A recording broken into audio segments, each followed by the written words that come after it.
मधुमंगल, तुमने सबको बोल दिया था ना, प्रातः यहाँ यमुना नदी के किनारे मिलने के लिए। अभी तक ये सुबाहु, सुबल, भद्र, सुभद्र, मणिभद्र, श्रीदामा, सुदामा और बाकी सब सखा आए क्यों नहीं? कहाँ रह गए ये सब? कितनी देर से यमुना किनारे इनकी प्रतीक्षा कर रहा हूँ। मैंने तो कल रात ही सुदामा को बोल दिया था कि वो सब सखाओं को बता दे कि तुमने आज प्रातः सबको यहाँ एकत्रित होने को कहा है। फिर अभी तक कोई आया क्यों नहीं? ये लो, वो आ रहे हैं सब। इतनी देर क्यों लगा दी तुम सबने आने में? कब से तुम्हारी प्रतीक्षा कर रहा हूँ। सबको एकत्रित करने में समय लग गया। क्या हुआ, तुमने हम सबको यहाँ एक साथ इतनी सुबह सुबह एकत्रित होने के लिए क्यों बुलाया कान्हा? बात ही कुछ ऐसी है सुदामा। क्या बात है कान्हा? रोजाना तो तुम हमें दोपहर के समय एकत्रित करते हो, पर आज सुबह सुबह ही। मेरा तुम सबको यहाँ बुलाने का कारण है होली। होली? हाँ, होली। कल होली का त्योहार है और हम सबने अभी तक गोपियों को रंगने की कोई तैयारी नहीं की है। कहीं ऐसा ना हो गोपियां भी हमें होली पर रंगने की कोई विशेष युक्ति बना रही हों। लेकिन तुम ऐसा कैसे कह सकते हो कान्हा कि गोपियां होली के उत्सव पर हमें रंगने की कोई योजना बना रही हैं? इस बात का प्रमाण हमें कल ही मिल गया था, जब मैं मधुमंगल के साथ कल बरसाना गया था। मधुमंगल, मैं सोच रहा हूँ यहाँ बरसाने में आकर राधा से मिले बिना गया तो वो मुझसे नाराज हो जाएंगी। कुछ देर राधा से भेंट करके नंदगांव वापस चलते हैं। फिर तुम्हें राधा से मिलकर इस बात का क्या प्रमाण मिला? जब हम राधा के घर पहुँचे, हम द्वार के भीतर जाने ही वाले थे कि तभी हमें वहाँ गोपियों की हंसी सुनाई दी। राधा, तुम्हारी योजना तो बहुत बढ़िया है, बस अब तुम देखती जाओ। हम सब मिलकर इस बार होली में कान्हा के साथ साथ उसके सभी सखाओं की टोली को कैसे चकमा देते हैं। धीरे बोलो सखियों, दीवारों के भी कान होते हैं। क्या बातें हो रही हैं? जरा हम भी तो सुने। कान्हा, तुम यूं अचानक बरसाना में? यहाँ किसी कार्य के प्रयोजन से आए थे। सोचा तुमसे और सभी गोपियों से मिलता जाऊं। वैसे किस विषय में वार्तालाप हो रहा था? वो तो हम यूं ही सभी सखियां बतिया रहे थे। अच्छा राधा, हम चलते हैं। बस हमें ये तो पता चल गया था कि वो कोई युक्ति बना रही हैं, पर क्या युक्ति है वो ही नहीं जान पाए। तुम चिंता मत करो कान्हा, संध्या के समय गोपियां माखन बेचने जाएंगी तो इसी मार्ग से ही ना हम उनसे बातों ही बातों में युक्ति जान लेंगे। सुदामा बिल्कुल ठीक कह रहा है कान्हा। शाम को गोपियां रोजाना ऐसे ही हमें चिढ़ाते हुए मार्ग से माखन लेकर गुजर जाती हैं। हमें कुछ तो सोचना ही होगा। मुझे पता है कि मुझे इन गोपियों को कैसे सबक सिखाना है। आने दो इन्हें। शाम के समय गोपियां माखन की मटकी लेकर मथुरा बेचने के लिए जा रही थी। तभी मार्ग में कृष्ण और उनके सखा गोपियों का रास्ता रोक लेते हैं। अच्छा, तो माखन बेचने जा रही हो? माखन बेचने तो तुम जा रही हो, पर इस मार्ग से गुजरने के लिए मार्ग दान क्या मिलेगा? मेरी सहेलियों, मैं सारी बात समझ गई हूँ। ये कान्हा और इसके सखा हमारा मार्ग बीच में क्यों रोक रहे हैं। इन सब को माखन चाहिए और जब तक हम इन्हें माखन नहीं देंगे ये हमें आगे नहीं बढ़ने देंगे। कान्हा, ये गोपियां तो बड़ी समझदार हैं। हमारे बिना कहे ही हमारे मन की इच्छा को समझ गई। माखन तो हम खा लेंगे, पर ये माखन का लालच देकर हमें बातों में न उलझाओ। वैसे इस बार होली के उत्सव की क्या तैयारियां हैं? हम इस बार तुम सब गोपियों को खूब रंगेंगे। तुम सबने भी तो कोई योजना बनाई ही होगी। ये तो तुम्हें बरसाने आकर ही पता चलेगा। हम सब तुम्हें होली पर बरसाना आने का निमंत्रण देती हैं। अगर तुम हमारा मार्ग ना भी रोकते तो भी हम तुम्हें होली पर बरसाना बुलाने का निमंत्रण देने आ ही रहे थे। और राधा ने तो खासकर तुम सब के लिए इस बार की होली पर बहुत तैयारियां की हैं। अच्छा, क्या क्या तैयारियां की हैं? जरा हम भी तो सुने। तुमने हम सब गोपियों को बुद्धू समझ कर रखा है। जो तुमने कहा और हम सारी बात तुम्हें बता देंगी। ठीक है, नहीं बताना तो मत बताओ। हम भी तुम सबसे डरने वाले नहीं हैं। हम तुम्हारा निमंत्रण स्वीकार करते हैं और राधा को बोल दो हम होली खेलने बरसाना जरूर आएंगे। कान्हा, मुझे तो शंका हो रही है, दाल में जरूर कुछ काला है, वरना ये गोपियां हमें इतने प्रेम से माखन खाने को नहीं देती। सुदामा, अगर गोपियां शेर है तो हमारा कान्हा भी सवा शेर है, और कान्हा के साथ होते हुए हम सब गोपों को घबराने की क्या जरूरत? हास परिहास के बीच गोपियां माखन खिलाकर कृष्ण और गोपों को बरसाने आकर होली खेलने का आमंत्रण देती हैं। सब सखा घबरा रहे थे, पर उन्हें विश्वास था जब कृष्ण उनके साथ हैं तो उन्हें किसी बात का डर नहीं। अब कृष्ण तो ठहरे लीलाधारी, श्री बांके बिहारी। वो भला राधा और गोपियों से कहाँ डरने वाले थे। वो भी अपने सभी सखाओं को लेकर होली खेलने पहुंच गए बरसाना। पर वहां का नजारा देखकर कान्हा और सभी गोप हैरान रह जाते हैं। वहां राधा और उनकी सखियां कान्हा और सभी के स्वागत में हाथ में लठ लिए खड़ी थी। कान्हा, ये इन गोपियों ने हाथ में लठ क्यों पकड़े हुए हैं? ये हमारे साथ कौन सी होली खेलने वाली है? घबराओ नहीं सुदामा, आज तो होली का त्योहार है, इसलिए राधा और हम सब गोपियाँ आज कान्हा और तुम सबके साथ लठमार होली खेलने वाली हैं। अच्छा, तो हम भी माखन दूध दही खाकर बड़े हुए हैं, हम भी पिटने वालों में से नहीं। क्यों राधा, हो जाए राधा कृष्ण की होली। उसके पश्चात बरसाने की गोपियों ने कृष्ण के साथी गोपों पर जमकर लठ बरसाए। हंसी खुशी के वातावरण में होली पर हंसी ठिठोली करती गोपियां लठ बरसाती तो कान्हा और सभी गोप भी अपने आप को बचाते उन्हें रंग लगाते। गोपियां भी बचती बचाती होली खेल रही थीं। उसके बाद श्री कृष्ण राधा के संग फूलों की होली खेलते हैं।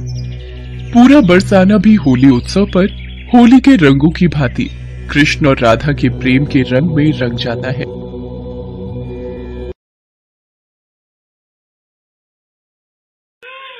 किसी गांव में ध्यानचंद नाम का एक व्यक्ति रहता था।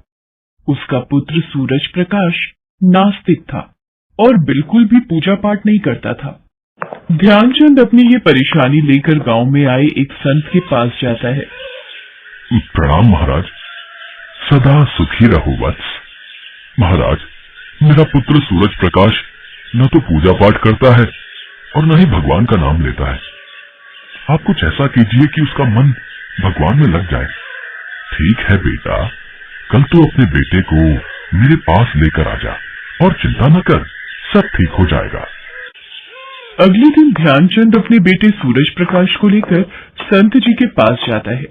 संत जी सूरज प्रकाश से बोले, बेटा बोल राधे राधे। मैं क्यों बोलूं राधे राधे? बोल बेटा राधे राधे। मैं क्यों बोलूं राधे राधे? संत जी बार बार यही दोहराते रहे, बेटा बोल राधे राधे, और वो इसी तरह से मना करता रहा और अंत तक उसने यही कहा कि मैं क्यों कहूँ राधे राधे।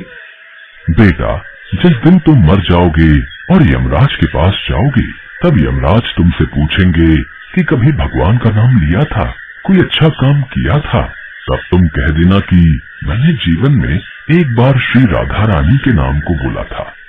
ये कहकर संत जी वहां से प्रस्थान कर गए।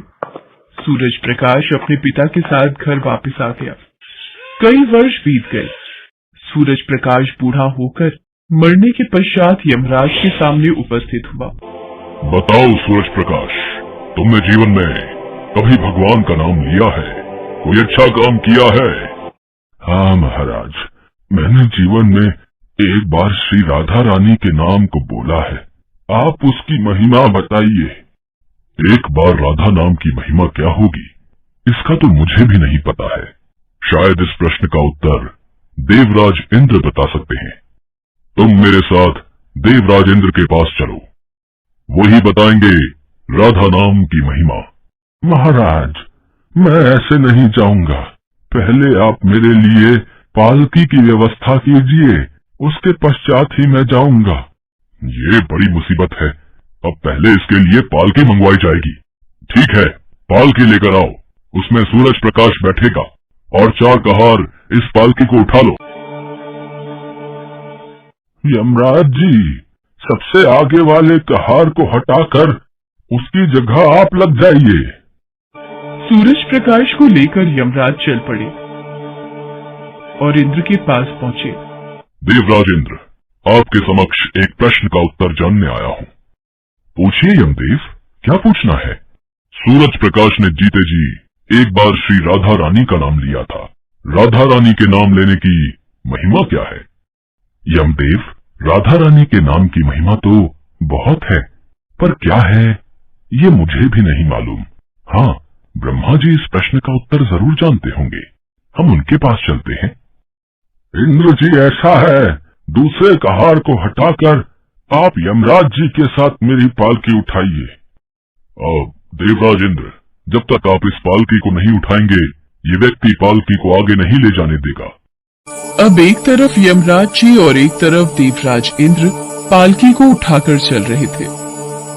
ऐसा कौन सा प्राणी ब्रह्मलोक में आ रहा है जो स्वयं इंद्र और यमराज पालकी उठाकर ला रहे हैं? आप सब देवता ये किसको पालकी में बिठाकर लेकर आ रहे हैं? ब्रह्मदेव, यमदेव जानना चाहते हैं कि आखिर राधा रानी के नाम की महिमा क्या है? मेरे पास इसका उत्तर नहीं है। राधा नाम की महिमा तो बहुत सुनी है, पर वास्तव में इस महिमा का क्या महत्व है, ये मैं भी बताने में असमर्थ हूं। लेकिन हाँ, भगवान शिव इस बारे में जरूर जानते होंगे। चलिए सब उन्हीं के पास चलते हैं। अब तीसरे कहार को हटाकर उसकी जगह ब्रह्मा जी आप लग जाइए। ब्रह्मा जी भी पालकी उठाने लगे। महिमा जो जाननी थी। अब पालकी के एक ओर यमराज, दूसरी तरफ इंद्र और पीछे ब्रह्मा जी थे। सब मिलकर भगवान शिव जी के पास गए। अरे यमदेव, इंद्रदेव, ब्रह्मदेव, ये किसे पालकी पर उठाकर लाए हैं? हे शिव शंकर, हम आपके समक्ष एक उलझन भरा प्रश्न लेकर आए हैं कि श्री राधा रानी के नाम की महिमा क्या है। केवल एक बार नाम लेने की महिमा आप कृपा करके बताइए। ब्रह्मदेव, सिर्फ एक बार राधा नाम लेने का महत्व तो मुझे भी नहीं पता। हाँ, भगवान विष्णु जी को जरूर पता होगा। चलिए उन्हीं से पूछते हैं। मैं भी आप सबके साथ भगवान विष्णु के पास चलता हूँ। शिव जी, आप भी मेरी पालकी उठाने में लग जाइए। अच्छा ठीक है वत्स, चलो कहार, तुम हटो, यहाँ मैं लग जाता। इस प्रकार ब्रह्मा, शिव, यमराज और इंद्र चारों देवता सूरज प्रकाश की पालकी उठाने में लग गए और सब मिलकर विष्णु जी के लोक पहुंचे। अरे यमराज जी, इंद्रदेव, ब्रह्मा जी, शिव जी, आप चारों देवता एक साथ आज विष्णु लोक में, ये बात तो चकित करने वाली है। सभी देवों ने विष्णु जी से पूछा कि एक बार श्री राधा रानी के नाम लेने की महिमा क्या है। हे नारायण, सूरज प्रकाश के साथ अब हम सब भी राधा रानी के नाम की महिमा जानना चाहते हैं। अरे, जिसकी पालकी को स्वयं मृत्यु का राजा यमराज, स्वर्ग का राजा इंद्र, ब्रह्मलोक के राजा ब्रह्मा और साक्षात भगवान शिव इतने ठाठ से उठा रहे हों, इससे बड़ी महिमा क्या होगी जब सिर्फ एक बार श्री राधा रानी नाम लेने के कारण आप सबने सूरज प्रकाश को पालकी में बिठाकर स्वयं इसकी पालकी को उठाया, तो अब ये मेरी गोद में बैठने का अधिकारी हो गया है। हे श्री हरि, आपको मेरा शत शत प्रणाम। आज मरने के उपरांत मुझे ये ठाठ मिला, वो भी मेरे उस वक्त के सिर्फ एक बार राधा नाम का उच्चारण करने से, जब मैं राधा नाम लेना नहीं चाहता था। धन्य है राधा रानी, जिनका प्रेम और भक्ति अपने भक्तों के लिए उदार है। राधा रानी, आपको मेरा नमस्कार है। सभी देवता गण भी श्री राधा रानी नाम की महिमा को जान चुके थे।